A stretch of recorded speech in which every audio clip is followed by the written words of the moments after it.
Assalamu alaikum viewers. Today I will discuss about cholecystitis. What is the cholecystitis? It is the inflammation of gallbladder. ये पित्ते की जो सोजिश होती है इसको cholecystitis कहते हैं। ये बाज़ औक़ात पित्ते के इंटरनल इन्फेक्शन की वजह से भी हो सकती है, या ये पित्ते के अंदर एक पथरी होती है जिसको हम कोलीलिथियासिस कहते हैं, उसकी पथरी की वजह से भी इसमें सोजिश हो जाती है। बाज़ औक़ात बाइल अंदर बाइल रह के बाइल ख़राब हो जाता है, उसकी वजह से इन्फेक्शन की वजह से सारे पित्ते में सोजिश हो जाती है। बाज़ औक़ात पित्ते के बाहर जो डक्ट होती है उस डक्ट को ब्लॉकेज की वजह से पित्ते में सोजिश हो सकती है। अब सबसे पहले मैं बात करूं कि पित्ते की सोजिश जो है वो उनकी मुकम्मल डायग्नोज कैसे की जाए, उसके हल के लिए क्या करना चाहिए। अब मैंने सबसे पहले डिफ़ाइन किया, उसके बाद उसके काजेज़ बताए कि वो बैक्टीरियल इन्फेक्शन भी हो सकता है, वो पित्ते की पथरी की वजह से भी सोजिश हो सकती है। उसके बाद मैं बताता चलूँ कि साइन सिम्टम्स क्या होता है। राइट हाइपोकॉन्ड्रिक रीजन, एब्डोमेन के अंदर जो राइट हाइपोकॉन्ड्रिक रीजन है वहाँ दर्द होगा, और दर्द कभी कभी शदीद दर्द जिसको सीवियर पेन कहते हैं, सीवियर पेन होता है। कभी कभी बिल्कुल हल्का सा पेन होता है, फिर बाज़ों का पेन किलर लेने से वो फिर रिलीफ़ हो जाता है।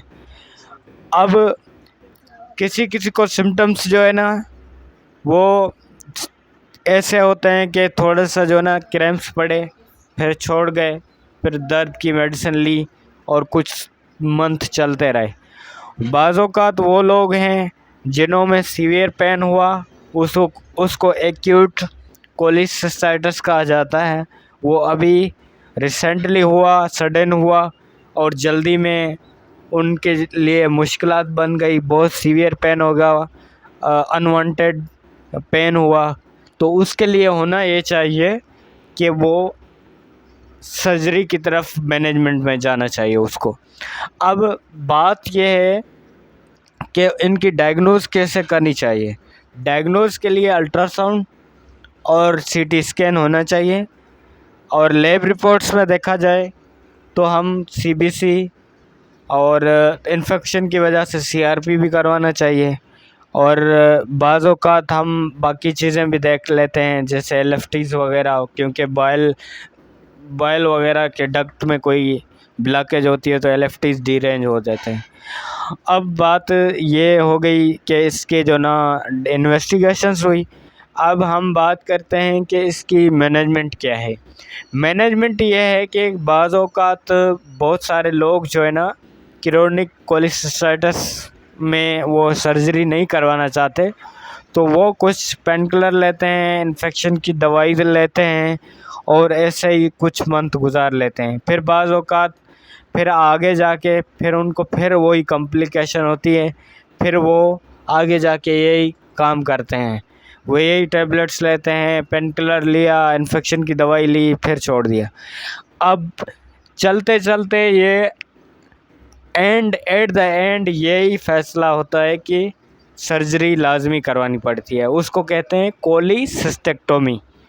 कोलिसिस्टेक्टोमी जब हो जाती है तो उसके सारी अलामात, ये शिकायत ख़त्म हो जाती हैं।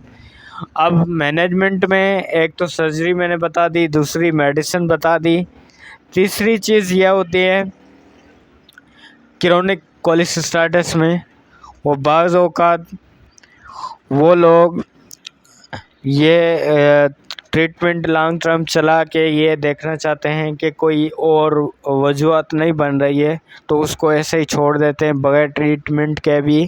वो पेन नहीं होता तो वो चलाते रहते हैं। वो अनकॉम्प्लिकेटेड केस होता है, वो रेयर केस होते हैं, उसमें हम सोच सकते हैं कि उनको گال بلیڈر ریموو نہیں کرانا چاہیے. لیکن جس میں سیویرٹی ہو، جس میں زیادہ کمپلیکیشنس ہو، جس میں اور علامات زیادہ ہوں، جس میں پین ہو، ان کو سرجری کروانی چاہیے. یہ ایڈوائز ہے. Thank you. اللہ حافظ. انشاءاللہ نیکسٹ ویڈیو آپ کی اس یوٹیوب چینل میں انشاءاللہ آئے گی، اور آپ کے ساتھ آپ کے اپنے امتیاز.